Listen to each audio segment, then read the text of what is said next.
Asia Tech Podcast. Hello, my name's Graham Brown. This is Asia Matters. Have we been here before? Looking at the rise of China. It's easy to think that it's different this time, but as an economist, every time you hear those words, it's different this time, you start to get fearful that we've been here before. And you only have to look at the markets to understand that every time somebody says this is without precedent, that we're heading into a bubble.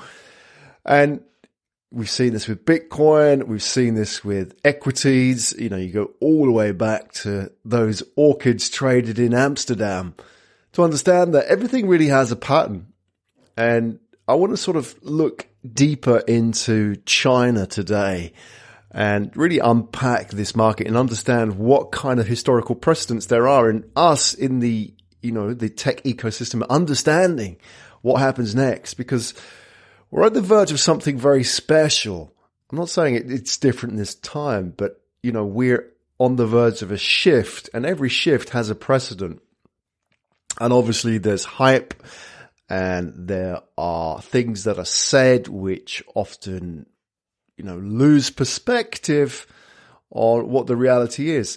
There's no doubt that China is an amazing phenomenon, and it's really changing the game in the tech ecosystem globally. I mean, look at what Jack Ma's doing, getting out there and advocating indirectly China. You know, the CEO of Alibaba only recently at Davos on screen speaking English, and he speaks good English. He was once an English teacher.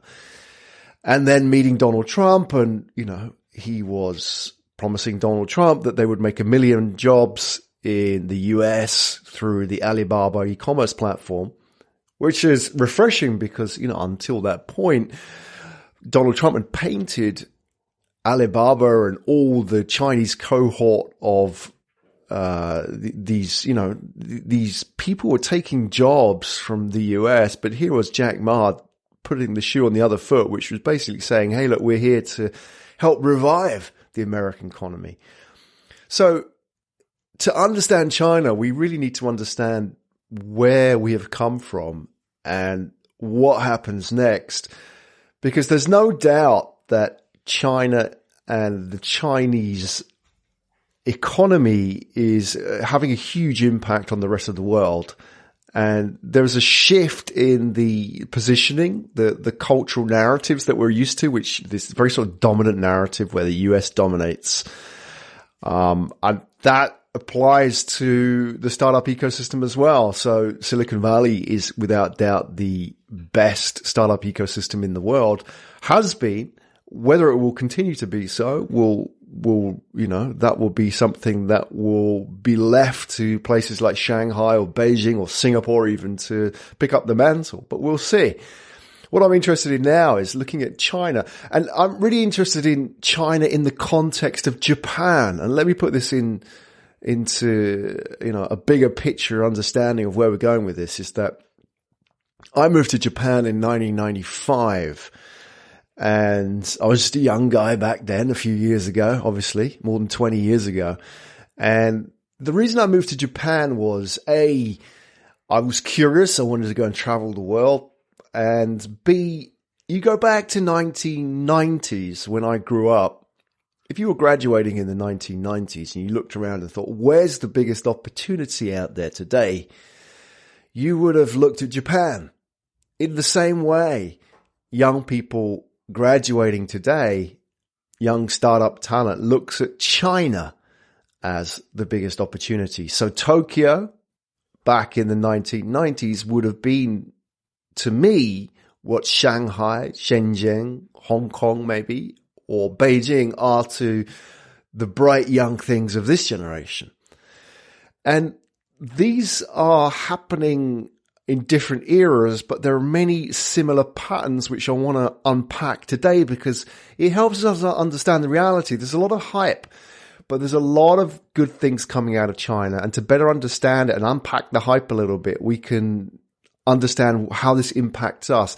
And by the way, go and check out the Ashley Talks podcast, which is coming out on the Asia Tech Podcast Network, because Ashley Galina does a great job of helping us understand China. And I think the real value add that she provides is she's coming from the outside, coming originally from Russia, but, you know, she lived in China. She worked in China. She's written a book about China. She speaks fluent Mandarin, etc.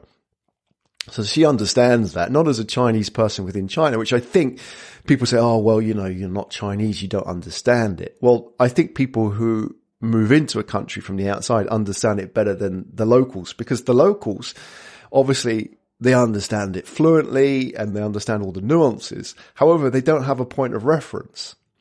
So every time you take a point of reference, you get to understand how a market really looks, because, you know, if you are Chinese living in China, that's how things are here. You just take a lot of things for granted.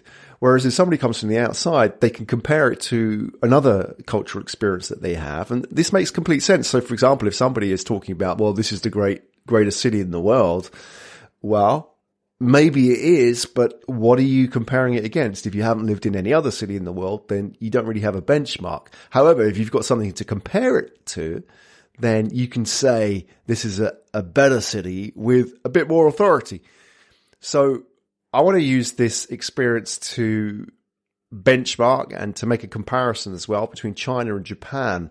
And although they are completely different size, obviously China is 1.3 billion and Japan is 130,000 people. So it's 10% of the size. There are many comparisons between their economic trajectory, which I think we need to take into account. So going back to my story, 1995, I'd graduated, I'd looked around and thought, right, I'm going to Japan. And one of the reasons I was set on going to Japan was the stories coming out of Japan. So I knew people who'd moved to Japan and made a go of it. I knew teachers who were graduating and getting paid $50,000 a year working in Japan teaching English. Now, $50,000 a year in 1995 for a 22-year-old, if I'm right. I forgot my own age. 22-year-old, let's say early 20s, is a lot of money. And it's a lot of money when you don't have an industry of investment banking like you did in the late 90s. So it wasn't an opportunity or a possibility for me to graduate and then go and earn 100K in the city. That kind of existence wasn't an opportunity for me. It wasn't an option. And there were no startups back then in 1995. You know, we hadn't even got Netscape Navigator by 1995. I think it was, you know, Windows 95 wasn't even out in 1995 when I graduated. So 50,000 for a teacher of that age was an amazing opportunity. So I heard about these stories that people were going to Japan and all they had as a skill was the ability to speak English. And I could do that pretty well. I could turn up, get a job, and from that go and do other things. And I knew people who started teaching English and then got into some of the large IT companies in Japan and really were made. You know, they had opportunities. Like people were appearing on TV, people were appearing on radio because they were foreign. So in some ways there are similarities between what's happening in China and what happened in Japan in the early 90s. And that excited me. And that's why I wanted to go to Japan. I heard about in Japan, there were golf clubs where the membership cost $1 million because the asset bubble had inflated so much that there was so much money in the system that those who had the money didn't have enough things to buy with their money. So, you know, they were buying golf club memberships for $1 million a year. It's, you know, unheard of. I don't even know much how Donald Trump's golf club membership cost, but $1 million a year was crazy. And then you had companies like Sony. So Sony was back in the late 80s, early 90s, I would argue that Sony was as prominent a global brand as Apple is today. Not as valuable, but in terms of innovation, Sony was number one. The Walkman, which for those of you who are on the right side of 35, doesn't really mean anything, but for my generation, the Walkman was a revolutionary product, and Sony was a revolutionary company producing an amazing electronic goods. So to be closely associated with that company meant, in many ways, the same way a young graduate would look at Apple, or they would look at getting an in with a company like Facebook, because Sony was that. And it wasn't just Sony. There were a whole range of companies coming out of Japan who had these global names, which were phenomenal, which people wanted to work for. Sony, National, NEC. These are the names which probably now don't carry any kind of significant weight, but even TDK. I knew somebody, a friend of mine who graduated from university, I think with a geography degree, went to Japan, started teaching English, left his job after 6 months because he got a job offer working in the marketing department of YKK.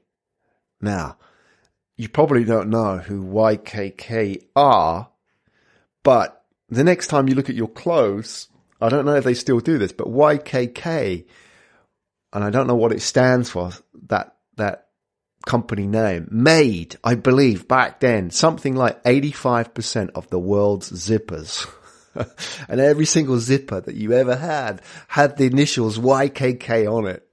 But for him to go to Japan and drop his teaching job, get a job at YKK, and I think he was earning crazy money, like, I don't know, back then, $70,000 or $80,000. And he could hardly speak Japanese, but they just wanted a foreigner who could speak kind of to them in Japanese and who could obviously speak English and who could be part of their marketing department.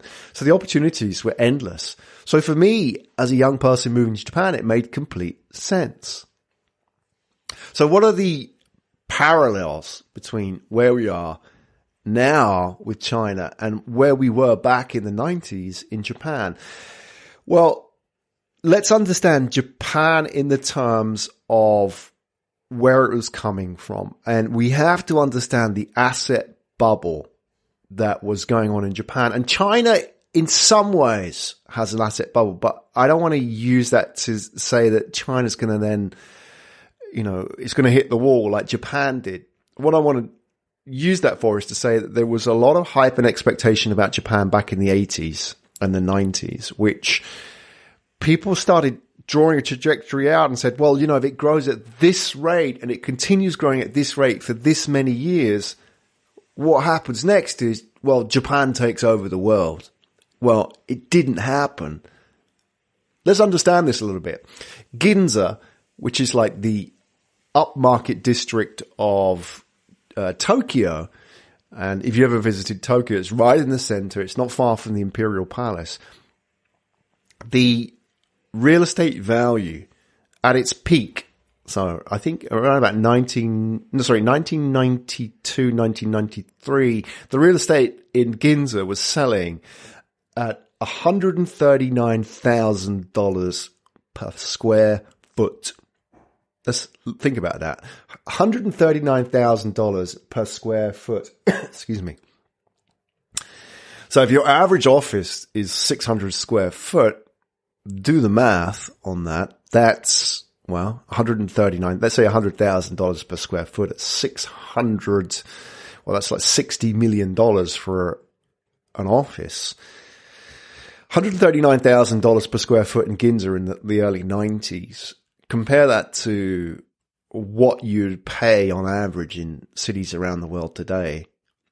In Hong Kong, which is one of the most expensive real estate markets in the world today, 11,000 per square foot. So it's more than 10 times what you're paying in Hong Kong now. Tokyo now averages about 7,500 per square foot, and London about 5,000. So the real estate in Ginza now is obviously a fraction of what it was, but back then it was 20 times what you would pay now in London and 10 times what you'd pay in Hong Kong. And that market was inflating rapidly. And this is where we start to see parallels. Let's not just talk about real estate. Let's talk about the whole market. And, you can take the context and understand it from that perspective. But the domain itself, so real estate or whether it's tech or whether it's investment, we have to understand that things don't always go in a straight line. But what we need to understand, the most important factor, is that there are always historical precedents here.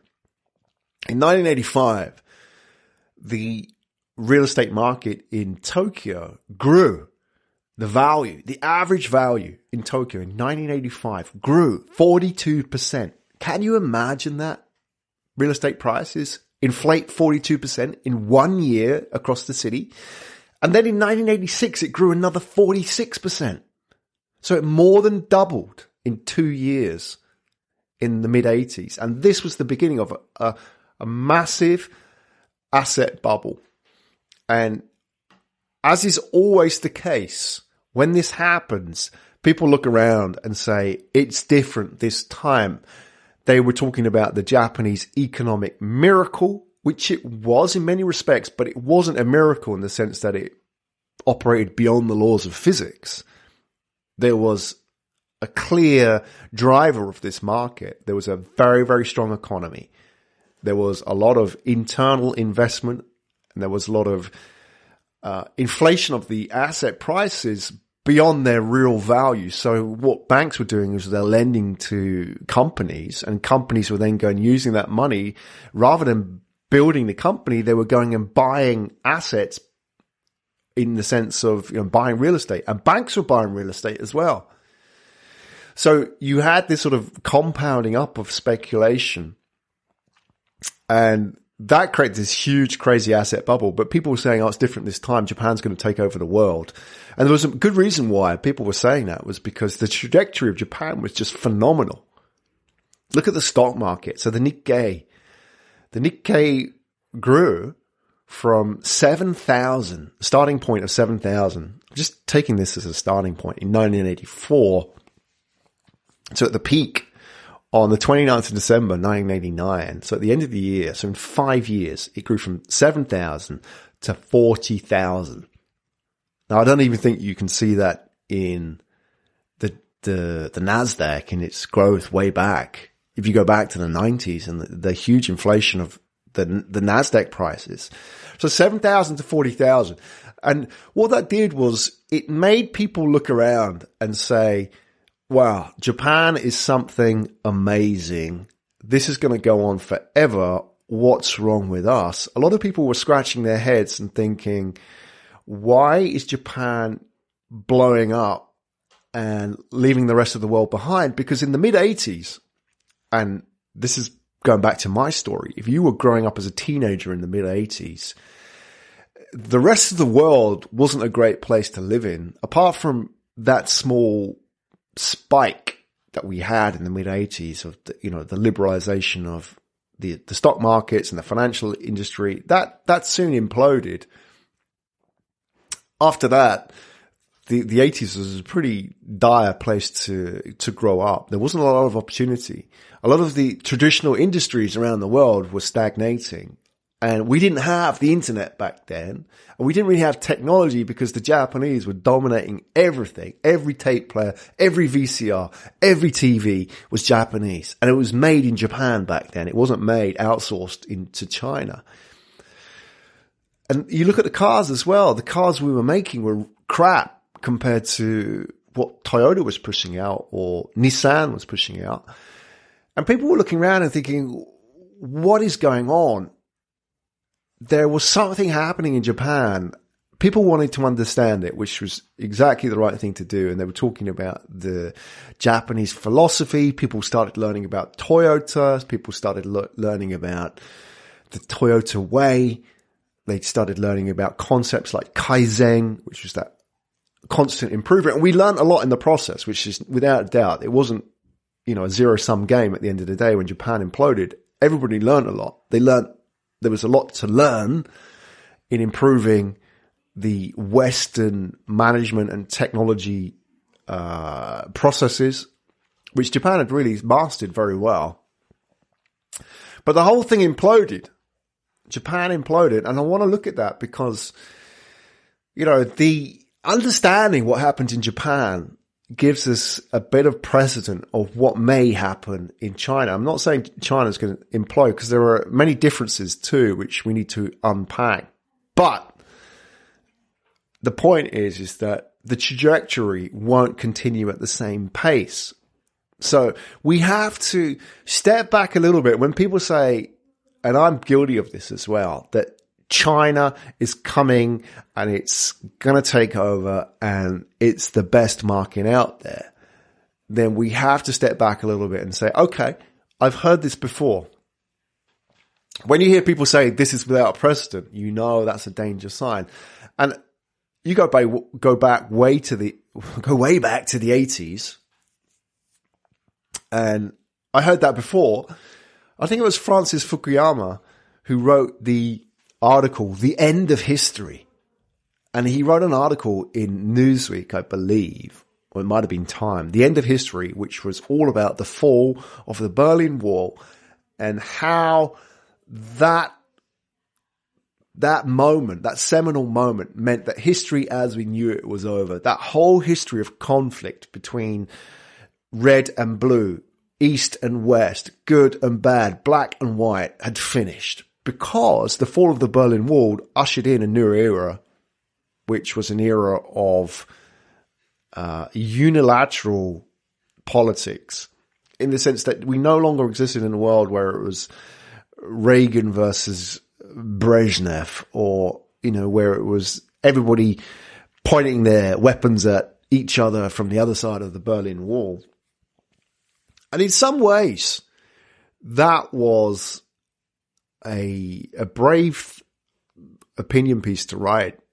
And some of the aspects were correct, but the fundamental error in Fukuyama's writing was that there was going to be a different era ushered in, that there was no precedent, that this was a new era of politics, and say goodbye to the dualistic politics that we've known for generations. And every time there's been a big change in the geopolitical landscape in the world, it's always reverted back to dualistic politics. That is the precedent. We've seen it before. There's patterns wherever it is. And it doesn't have to be America versus Russia. It could be France versus the UK, or Britain versus Spain. It's always happened. There's always been that precedent. When one superpower yields, another superpower comes along, and within time, there's always conflict. So the point I want to make is that when we look at China and we want to understand the startup ecosystems, that there are precedents for understanding where it goes next, because we've kind of been here before with Japan. And everything being said about China now has been said about Japan. Think about it, that China will become the world's biggest economy. That was said about Japan too.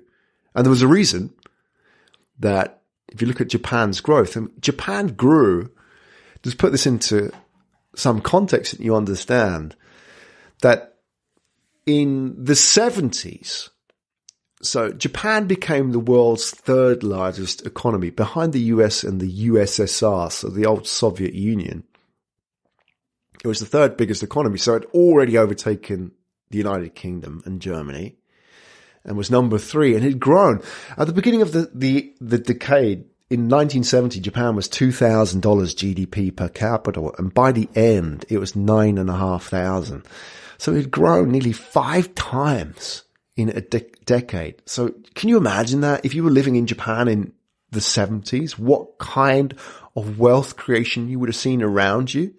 You would have come from a country which was destroyed by war, and no other country had been destroyed and bombed in many different ways to the degree that Japan had been destroyed. Everything was lost. However, they had managed to expand the economy 5 times in 10 years. And, that speed of change, I don't even know we're seeing that kind of speed of change in China. And there's a reason for that. I mean, obviously, China is 10 times bigger than Japan. So it's very difficult to expand at 5 times over a decade. I don't know what kind of GDP growth rate you need to do that. But I mean, have a look at what Japan achieved. an average of 7 to 11%, which is almost the same as China. In particular, and this is amazing when you look at the data. In 1973, the Japanese GDP per capita grew in 1 year 34%. And in 1978, it grew 39%. I've never seen, unless, you know, the only time you ever see these numbers is in some crazy small country in the world that's either, you know, it's come from nothing and then increased 39% in a year. And that's nothing because it's, you know, from zero, any kind of increase is large. But for an economy which was already the third largest in the world, these kind of growth rates are unheard of. And I don't want to say it's without precedent because we're getting into dangerous territory here. What I want to say is that Japan was growing at a phenomenal rate in the 70s, and it made people sit up and think. In the same way, China is growing at a phenomenal rate now. If you consider even like 6.7%, 7% that it's growing at now, to understand it in the context of how big China is, it really is phenomenal in terms of that wealth creation. Well, we've seen that before. We've seen that wealth creation happen before in Japan. So Japan became the third largest economy in the 70s, and it finished the decade in 1980 at $9,000 per head in the 1980s. So you would have thought, well, where can it go from here? Because it has to slow down in the same way that China has to slow down at some point. It can't keep continuing to grow at double digits every year. Well, Japan proved that it could. Japan went from $9,000 in 1980 to 1990, where this is the point where I had become set on moving to Japan. In 1990, Japan's GDP per capita was 23,800, which was number one in the world. So Japan became the richest country in the world in 1990 per capita. And people were looking at it and thinking, this is a miracle. This is different this time. And if we want to understand it, we have to accept that Japan's taking over. And there's a very good reason that you could look at Japan and think, well, this is the future.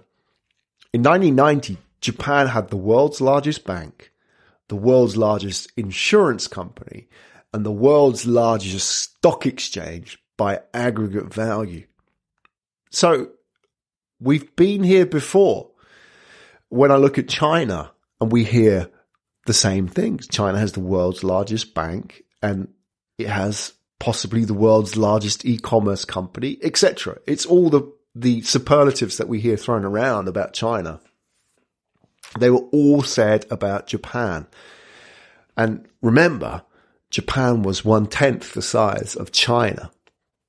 So in that sense, there's precedent. We can see where we've come from and we can see where it may go. And what I want to do is talk about where the differences are. So it's not inevitable. China won't implode. I don't think it will implode in the same way Japan will. But the takeaway for us in the startup ecosystem is to understand what is hype and what is reality, because we can make some very bad decisions if we assume in the same way people assumed about Japan that everything was good. So obviously we're just around the corner from 2020, and that's a seminal moment when China will become the world's largest economy. In the same way, Japan didn't become the world's largest economy. Again, it was like 1/10 the size of China, but on GDP per capita alone, it did. China will become the world's largest economy. That's a fact. I mean, unless something terrible happens in the next year, touch wood, it doesn't, then that's going to happen. It only has to grow a few percent to overtake the US, and the US is just bumbling along at 2% a year. So it's of almost certainty. So that's a seminal moment, and people now are starting to wake up about China and trying to understand it. And because there's a sense of fear and there's a lot of hype and there's a lot of people pushing China and there's a lot of people scared of China. And you've got Donald Trump telling us that China's going to take over, and then you've got all the good things coming out of China. People are trying to make sense of this all in the same way people were trying to make sense of Japan back in the 1980s. And a lot of people got it wrong. And it's a lot easier to understand looking back. So what I want to do is understand China now by looking back at Japan and seeing what's similar and what's different. So hopefully we've got that picture of where we are, that there are precedent, that people were saying the same things about Japan that they're saying about China now. And it, you know, not just in terms of the numbers, just look at the cultural aspects of that rise that really hammered home the message that Japan was something that we needed to pay attention to. I believe that it was a Japanese investor who bought Van Gogh's The Sunflowers, which was the most expensive painting in the world. I think that was a seminal moment. I think it sold for like 25 million pounds or something. I can actually remember that happening as a kid, seeing that on TV, and it, you know, why are these Japanese companies buying everything? And they weren't just buying sunflowers, the painting, they were buying golf clubs. So all over the US, Japanese companies mostly, were buying golf clubs because they were seeking outsized returns. They had so much money in Japan, and Japan was a crowded market. There was too many people chasing too few deals. There was so much money in all of these companies that they had to start looking abroad for better returns. In the same way, we're now starting to see that in China. You know, if you are a e-commerce company in China, you're now going to get better returns outside of China by investing your money in Southeast Asia or taking your e-commerce platform to the US. That's just a natural extension. Because the market becomes crowded, you have to then go and look for bigger returns. And if you have a competitive market where a lot of investors are seeking big returns, they want your company to have that growth story to tell them that you're going to 10x it. And that's great. So that forces a lot of companies to look outside. And that is now encouraging this capital movement outside of this risk capital movement outside of China into these new markets. And that's fueling a second boom in all of these markets around Southeast Asia, especially in e-commerce, which is phenomenal. So that happened in the 80s with Japanese risk capital. They couldn't get those crazy 34% returns that I talked about in Japan anymore. So they were taking their cash and they were going buying real estate all over the world. They're buying in Hawaii. You know, if you've ever read Rich Dad, Poor Dad, Robert Kiyosaki, second generation Japanese, funnily enough, but that's of no consequence. He talks about real estate and how his rich dad, which was not his real dad, he's not his biological father, but he was a mentor, became super rich by investing in real estate in Hawaii. And the reason why Hawaii real estate blew up and grew was because, you know, compared to the rest of the US, obviously, is because of Japanese risk capital. It came out of Japan, and Japanese investors were buying real estate in Hawaii like crazy. In the same way, Chinese have been buying real estate in Hong Kong or Vancouver or Singapore. So we've been here before.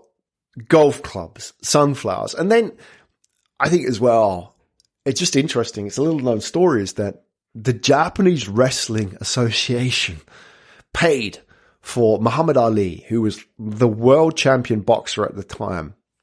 And I think he had retired at the time, so didn't need to box and had made a lot of money.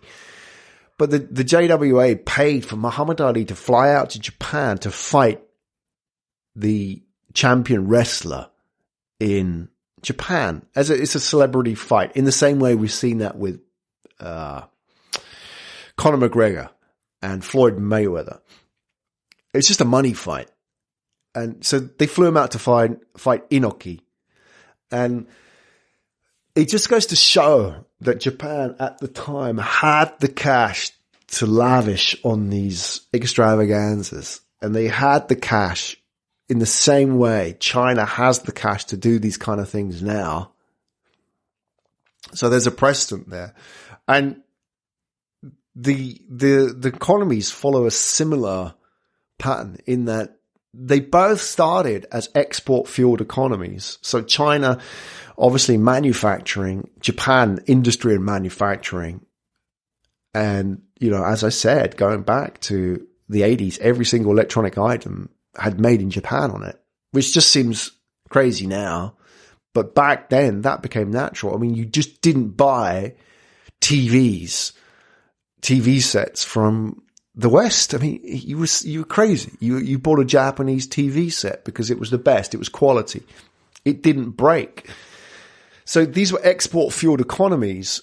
And as with every export-fueled economy, the economy has to evolve to maintain that growth rate. And what happens is that Japan moves from export driven to domestic demand. And that's the only way to maintain economic growth. So all that money that's generated from exporting creates this wealth of foreign reserve, which has to be spent. You know, they've got all these dollars. What do they do with it? Well, they have to buy stuff. So Japan started buying everything they could, and they became this avaricious consumer culture, which was buying, you know, everything from Fendi to Gucci to Prada. In the late 80s, we had the same phenomenon that you're seeing now, or until recently, of these shoppers coming from Japan going to Europe on these tours and just buying everything. So they would go on factory tours of Gucci and Prada and buy everything that they could and just take it back to Japan, even though they could buy it in Japan. And in the same way, Chinese have been doing this all over Asia or Europe. As they say here in Japan, there's a word, Bakugai, which basically breaks down. Baku means explode, and gai means buy, shopping. So explosive shopping, and it's a word used to describe Chinese tourists. And these are the tourists that come to Japan, and they come to the Louis Vuitton store in Japan in a coach, and they buy everything. And it's the kind of behavior that Japan exhibited in the 80s. They would do the same in Paris or Milan. When I was in Japan in the 90s, the early 90s, I was teaching English. I knew students who would go on these tours. And bear in mind, this was kind of the end of the bubble in Japan. So even though Japan had economically exploded and collapsed by 1995, the behaviors were still there. So I had students who were 18, 19, 20, and they would save up and go on a factory tour. And their holiday, their vacation for a week would be fly to Paris and then fly to Milan. And in Milan, they would go on a factory tour of all the designer factories, where they would land in Milan in a coach, would take them around the outlet factories of Prada, of Gucci, of Fendi, Ferragamo, all these brand names, these high-end luxury brands. And all they would do for a week is just shop. So that's the domestic demand-fueled economy that Japan became. And it sort of created that cultural narrative about Japanese abroad, which people kind of got used to in the same way we're getting used to it with China now. But that also evolves, that when you got to Japan in the 90s, that stereotype about the Japanese was already old. So to think that Japan was this nation of loud consumers was already old by the 90s. And it's interesting because I recorded that Ashley Talks with Ashley this week, and she was saying that stereotype, especially in the tier 1 cities in China, so you go to Shanghai or Beijing or Guangzhou or Shenzhen, that narrative about Chinese consumers is done. It's gone. It's history already. Yeah, sure, there are those loud consumers who just buy everything because it's a brand. You know, they walk around with the big t-shirt with the biggest brand label on it, or the hat with the big brand on it, the logo, the trademark, whatever. They exist, but increasingly less and more so in the smaller cities. And I say smaller, but these cities are like 10, 15 million people. But they're less sort of exposed to travel. And there's that sort of pattern which they're following, which is, you know, you go from an economy driven purely by manufacturing and export into one driven by domestic demand, where you have these loud consumers, and then one into an economy where the consumers become very sophisticated. And that's interesting because that happened in Japan as well. And at the same time, a similar parallel shift between, you know, from industry into technology, which is really what happens in Japan, heavy manufacturing into technology, and the same with China as well. Going back to the consumers, now shifting into an era where you have these very advanced, sophisticated consumers who have seen everything and are difficult to please, and in many ways teach brands about how they need to do their business. It's not about, you know, you don't go to China and go and educate consumers in the same way in the 80s. You didn't go to Japan and educate consumers. You did at the beginning, but after that, they knew wine. They knew about dairy products. They knew about brands, and they knew more than Western consumers knew. So there are many precedents there to help us understand China, and that helps us understand the pattern. It also helps us understand where we go next. Right now in China, we're seeing companies like TenCent or Alibaba push out into the world, and as I explained earlier, a lot of that is because they're seeking returns which just aren't available anymore in China because it's so advanced, and they need to go to frontier markets looking for those returns. And that precedent happened already in Japan. And there's this word in Japanese, Keiretsu, which basically means conglomerate. I think in Korea they have these chaebols as well, which is like the Samsungs, the Hyundais and so on. But Japan had them as well. And really what they are is they're like clubs where a bank and a trading company and a manufacturing company would all work together. And they would all work together for a common good. They wouldn't compete, which is what you would expect in a free market. But these were not free markets. Japan is not a free market, and China is not a free market. It's very much dominated by this Keiretsu mindset, which, as much as Tencent and Alibaba are competing against each other, they have their own coterie of companies that they work with.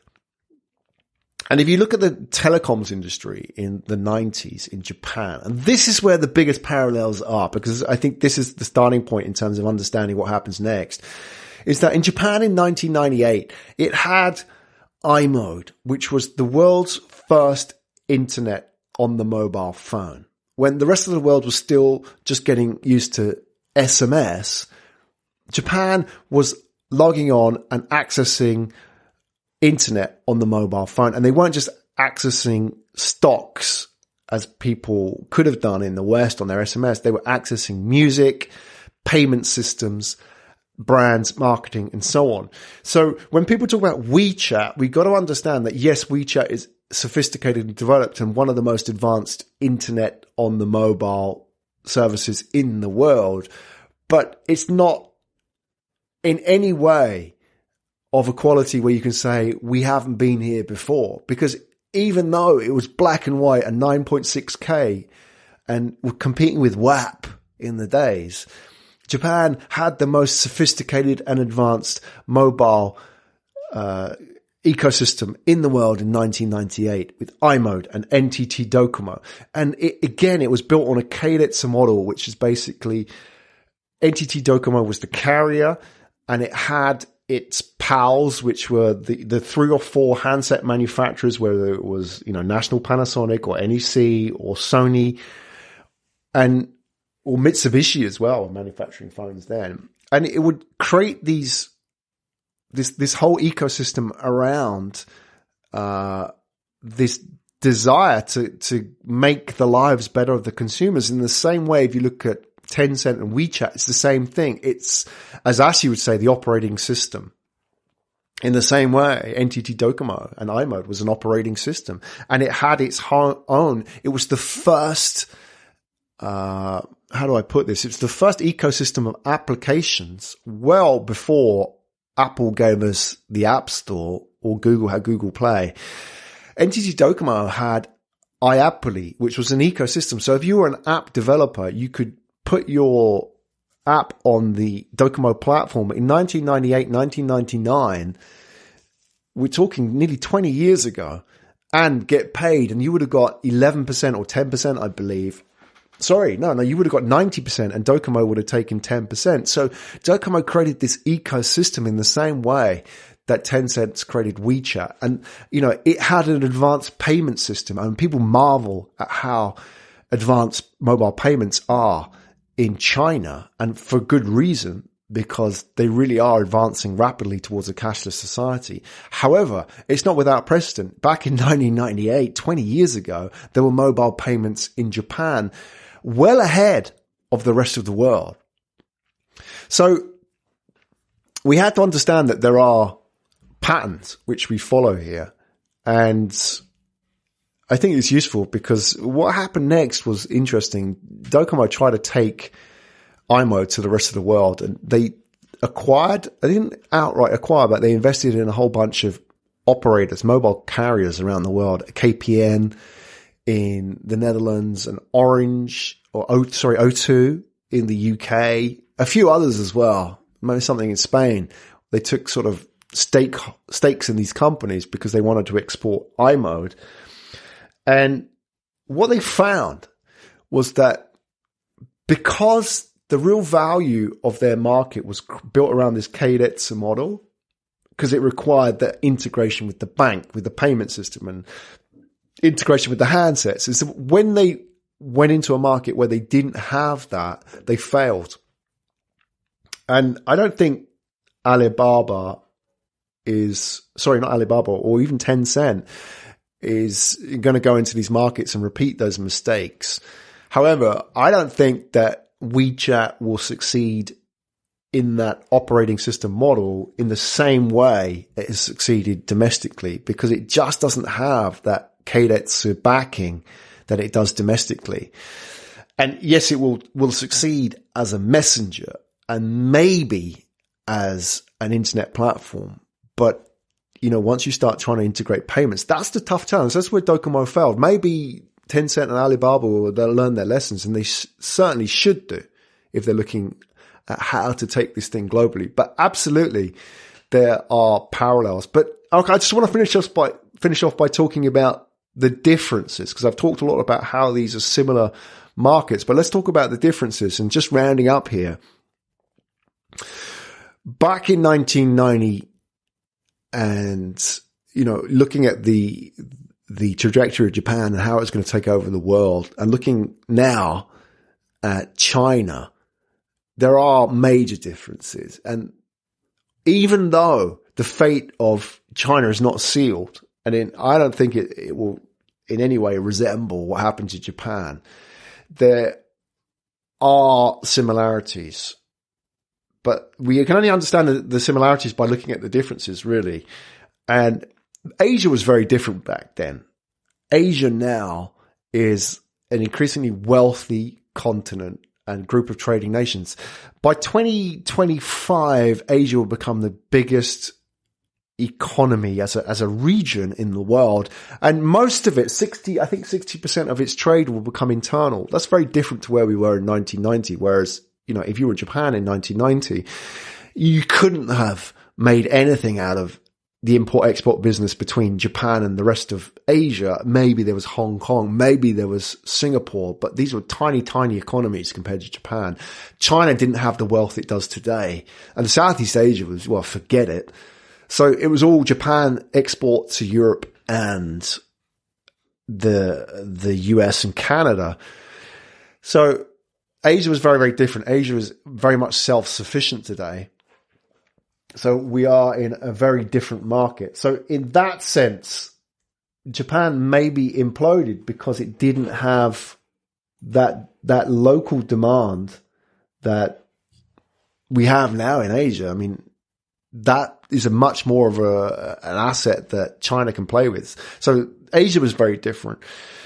The internet was very different. And the reason why that's important was, that if you're a Chinese company now, it's a lot easier to go global than it is back in 1990 for a Japanese manufacturer. If you were manufacturing goods back in 1990, you had to export goods. Whereas if you're a Chinese internet company now, you already have a common ground where you can export your business without actually physically exporting it. So you could actually be in other countries without actually going there. So it's a lot easier to go global. And for that reason, maybe that there's less reason why it will implode. And lastly, size. So going back to the starting point, Japan is 130 million people, whereas China is 1.3 billion. Obviously, that's a starting point where you could say, well, Japan just wasn't big enough. The reason why Japan imploded was that it just didn't have enough of a market to continually export and push its goods and services and keep finding those outsized returns that it needed to maintain that trajectory. And once it started slowing down, the whole thing collapsed because, it was then reliant on 130 million people, which was just a tiny market compared to the economy of Japan. And China itself is 1.3 billion. So you could say that China is like 10 Japans all sort of evolving in lockstep. So, you have the first tranche of tier one cities, which is Beijing, Shanghai, Guangzhou, Shenzhen, etc., which are all evolving. And that's 130 million people. And then you've got this next level, which is the Tianjins and whatever, Fushous. I don't know. You need to be an expert on China to understand the geography. But, there are 15 cities in China bigger than New York. So there's this second tranche of Japan coming along. So whereas Japan only had one, China has 10 coming through the ranks like these, those, as economists like to sort of picture it, it's that basketball going through the hose pipe visual, right? So there's like 10 of those going through the hose pipe in terms of these markets evolving. And Japan just didn't have that. It only had one and then it collapsed. Whereas China has like this succession. So that will continue growing. So China won't collapse. And I think that's not on the cards unless something unforeseen happens. Kim Jong fires a missile. I don't know. But I think, I'm not talking about it from the context of economics. I'm talking about it from the context of the startup ecosystem and why we need to understand that precedent. Because when we understand the precedent, we can understand, okay, yep, China is special. China is important. However, to say that this is without precedent, to say that it's different is also to lose perspective. And we need to constantly maintain perspective because a lot of people are going to get burnt. A lot of people are going to lose their livelihoods. A lot of people are going to lose their money in China, on China, with China, because they get carried away. They get excited. They get fearful. They get greedy. And these are always the wrong emotions to have as an investor in a market. Those are where people got burnt. And in the same way, people have got burnt on Bitcoin. And if you draw the parallels between Bitcoin and China, they're there. I'm not saying in any way China is a bubble market, but there are parallels in the sense of the way people pile into a market is that, people, when you have taxi drivers telling you, when it's like $10,000 for a Bitcoin, to get into Bitcoin, it's time to bail out of the market. Bitcoin went up to 17,000, went down to 8,000.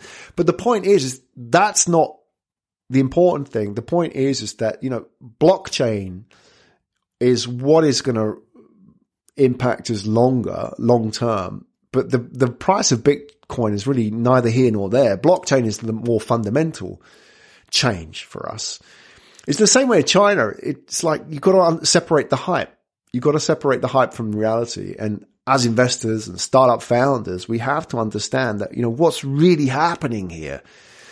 And understanding the hype means looking at Japan, looking at what was hype before, what was reality, what happened at the end of it, and what came out of it. And in the same way, we can apply that perspective, that lens to understanding China better. Because China is the bigger story of our generation. And it will be surrounded by fear and opportunity and greed. And to optimize yourself, to make a better decision about China, we have to remove the emotion from the analysis. And the only way to do that is to look at it logically and in the historical perspective. And hopefully I've done that for you today. I've helped you understand it. And what do you think? Do you think it's hype? I mean, I'm totally bullish on China, but as I said, it's like I've seen it before. And when I hear people say that, this is going to scale until heaven, then I know absolutely that's wrong. And when I hear, for example, that it's the most advanced market in the world, I've heard it before.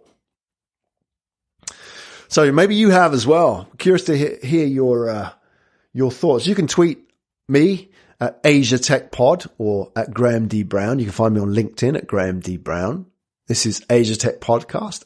You can find us at ATP.show, where you can go and listen into the other shows on the network, and go and check out Ashley's show as well, which I think is phenomenal. Ashley talks, as well as, we did talk about China and WeChat in the show, myself and Simon Kemp on Digital Lives Asia, which is atp.show/DLA. I'll be back next week. More insights from Asia Manners.